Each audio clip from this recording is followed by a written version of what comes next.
ഇന്ന് ഞാനൊരു ഡോണിനെ കുറിച്ചാണ് പറയാൻ പോകുന്നത്. ബോംബെയുടെ ഒരു ഭാഗത്ത് കടലാണ്, മറുഭാഗത്ത് റോക്കിയും. ഇവിടത്തെ തിരകൾക്ക് തീരത്തെ തൊടണമെങ്കിൽ പോലും അവന്റെ അനുവാദം വേണം. ഈ പടം തുടങ്ങുന്നത് തന്നെ നമ്മുടെ നായകന്റെ ബാക്ക് കാട്ടിയിട്ടാണ്. നമ്മുടെ നായകൻ ട്രെയിനില് ബോംബെക്ക് പോവും.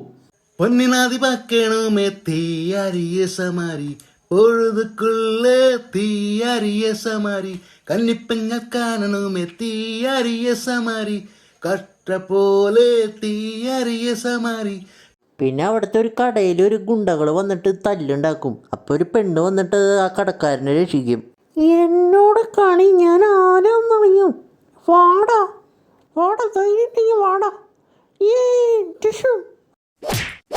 ഈ ഗുണ്ടകളെ അടിച്ചിട്ട് നമ്മുടെ നായകൻ കാണും. നായകൻ കാണുമ്പോൾ എന്നെ ക്രഷ് ആവും. എന്നിട്ട് മരുഭൂമി പോയിട്ട് ഡാൻസ് കളിക്കാൻ പോകും. ഗല ഗല ഗല ഗലാട്ട ഗലാട്ട ഗലാട്ട ഗല ഗല ഗല ഗലാട്ട ഗലാട്ട ഗലാട്ട.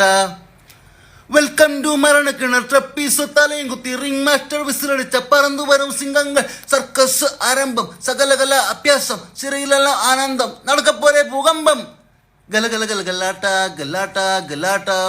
പിന്നെ ഒരു ദിവസം നമ്മുടെ അണ്ണൻ അമ്മ പറഞ്ഞിട്ട് ഒരു ചാക്കരി വീട്ടിലേക്ക് വാങ്ങാനായിട്ട് പോയിട്ട് വരായിരുന്നു. അപ്പോൾ ഒരു പെണ്ണ് വന്നിട്ട് സൈക്കിൾമ കൊണ്ട് ഇടിക്കും. അപ്പം എന്നെ നമ്മുടെ അണ്ണന് ക്രഷ് അടിക്കും. എന്നിട്ട് ഡാൻസ് കളിക്കാൻ പോവും. ഞാൻ റെഡി താൻ വരവാ അണ്ണൻ ഞാൻ ഇറങ്ങി വരവാ തേൽ കൊടുക്കു സിംഗത്തെ സീന്താതപ്പ അവൻ തടുത്തും എന്നോട്ടു മാറാതപ്പ. ഞാൻ റെഡി താൻ വരവാ അണ്ണൻ ഞാൻ തനിയാ വരവാ തുറന്നെടുക്കര പറയടിക്കണം താടത്താൻ വെള്ളെടുക്കര തീപ്പന്തം യായത്താൻ. സൈക്കിൾ മേന്ന് വീണ കാരണം ആ ചാക്ക് പൊട്ടിയിട്ട് അരി മൊത്തം പോവും. അങ്ങനെ അമ്മയുടെ നോക്ക് കിട്ടും. ചീക്രട്ട് എണ്ണ പറ്റണെങ്കിൽ ഒരു ചാക്ക അരി കൊടുക്കാൻ പറ്റുമോ? അമ്മയുടെ നോക്ക് കിട്ടിയ കാരണം മൂപ്പര് കൂട്ടുകാരൻ്റെ അടുത്തേക്ക് പോകും. കൂട്ടുകാരൻ പറയും നമുക്കൊന്ന് ബാറിൽ പോയിട്ടൊന്ന് ഡാൻസ് കളിക്കാന്ന്.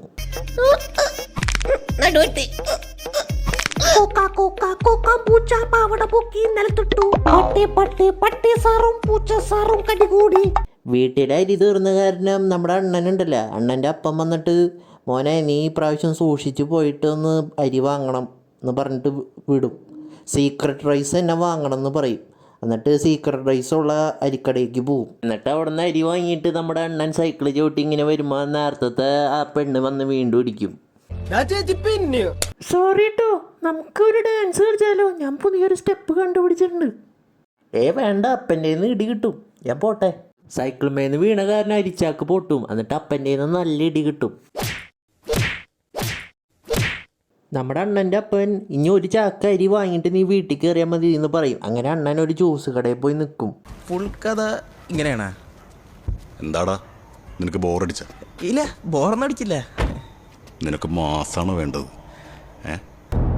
ഒരു ബന്ധുവിൻ്റെ ജ്യൂസ് ഇടയിൽ പാർട്ട് ടൈമായിട്ട് ജോലിക്ക് കയറി അവിടെ അലമ്പുണ്ടാക്കാൻ റെഡിയായി നിൽക്കുന്ന ഗുണ്ടകൾ വിത്ത് ടൂൾസ്. എന്നിട്ട് അണ്ണൻ ചാടി എണീറ്റ് അവരുടെ തോളത്തെ കൂടെ ചവിട്ടി ചവിട്ടി ചവിട്ടി ചവിട്ടി ചവിട്ടി ചവിട്ടി ചവിട്ടി ചെമ്പടിച്ച് അവരുടെ പുറകിലെ കിടന്നേതാവിനെ കുത്തി കുത്തി കുത്തി കുത്തി കുത്തി കുത്തി കുത്തി കൊന്ന്. അങ്ങനെ നമ്മുടെ അണ്ണൻ ഡോണായി ഗൈസ്. അവർ തട്ടിക്കളിക്കുന്നത് ഇരുമ്പിനെയാണ്. ഉലയിൽ ഊതി ഊതി അടിച്ചടിച്ചവരാ ഇരുമ്പിനെ കത്തിയാക്കി. കത്തിക്കൊന്നല്ലേ അറിയൂ. നൈരേ തേരാ ബാബ് കാ or Thera Bab may who. പിന്നെ നമ്മുടെ ബൈക്കർ ചേച്ചിയില്ലേ, ബൈക്കർ ചേച്ചി അണ്ണനുമായിട്ട് ലവ്വോ. എന്നിട്ട് അവർ ഡാൻസ് കളിക്കും. വിയർപ്പ് തുന്നിയിട്ട കുപ്പായം അതിൽ നിറങ്ങൾ മങ്ങക്കില്ല കട്ടായം കിനാവ് കൊണ്ട് കെട്ടും കൊട്ടാരം അതിൽ മന്ത്രി നമ്മൾ തന്നെ രാജാവും. ചെറിയ ഭൂമിയല്ലേ വിധിച്ചത് നമുക്ക്, ഒച്ചക്കിറുക്കിൽ നീ ഉയർത്തി പറക്ക് ചെറിപ്പൂത്താനും താമര കണക്ക് ചോറ് പോരെ മണ്ണിൽ ജീവിക്കാൻ നമുക്ക്. ഒരു ദിവസം നമ്മുടെ അണ്ണനെ ഒരാൾ വെടിവെക്കും.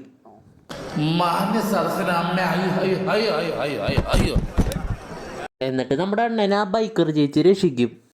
ഞാനിപ്പോ ശവമാകും, എന്നെ വേഗം ആശുപത്രി കൊണ്ടുപോ. എന്റെ വേഗം, എന്റെ ദൈവമേ, ആ നിലവിളി ശബ്ദം വിടോ. അങ്ങനെ നമ്മുടെ അണ്ണനെ ആശുപത്രിയിൽ കൊണ്ടാക്കും. അങ്ങനെ മൂപ്പര് രക്ഷപ്പെടും. മൂപ്പരെ ഷൂട്ട് ചെയ്യാൻ ഓർഡർ കൊടുത്തത് ഒരു മന്ത്രിയാണ്. ഇപ്പം ആ മന്ത്രി ഒരു പ്രസ് മീറ്റിലിരിക്കുക. അപ്പം നമ്മുടെ അണ്ണൻ അങ്ങോട്ട് ചെല്ലും. എന്നിട്ട് ആ പ്രസ് മീറ്റിൽ വെച്ച് ആ പോലീസുകാരൊക്കെ ഉള്ളപ്പോൾ അവിടെ പോയിട്ട് തല്ലും. എന്നിട്ട് വെടിവെച്ച് കൊല്ലും. എന്നിട്ട് അവിടെയുള്ള പ്രസ്സുകാരൊക്കെ കൈയടിക്കും, പോലീസുകാർ സല്യൂട്ട് കൊടുക്കും. നിങ്ങൾ ചോദിക്കും ഇതെന്താ ഇങ്ങനെ പോലീസുകാർ വെടിവെക്കാത്തതെന്ന്. കാരണം ഇത് ലോകം കണ്ട ഏറ്റവും വലിയ പേട്ടപ്പടമാണ്. അങ്ങനെ പടം കഴിഞ്ഞ് പിന്നെ ഇതിൽ അഭിനയിച്ചേക്കുന്നുണ്ടല്ലോ ഹിന്ദിയിലെ ഒരു റിവ്യൂവറാണ്. मैं इस फिल्म को देता हूँ 1 स्टार, फिल्म को देता हूँ 2 स्टार. പക്ഷെ മൂപ്പര് എഴുതി പ്രൊഡ്യൂസ് ചെയ്ത് അഭിനയിച്ച പടത്തിന് 1.2 സ്റ്റാർ മാത്രം കിട്ടിയുള്ളൂ ഗൈസ്.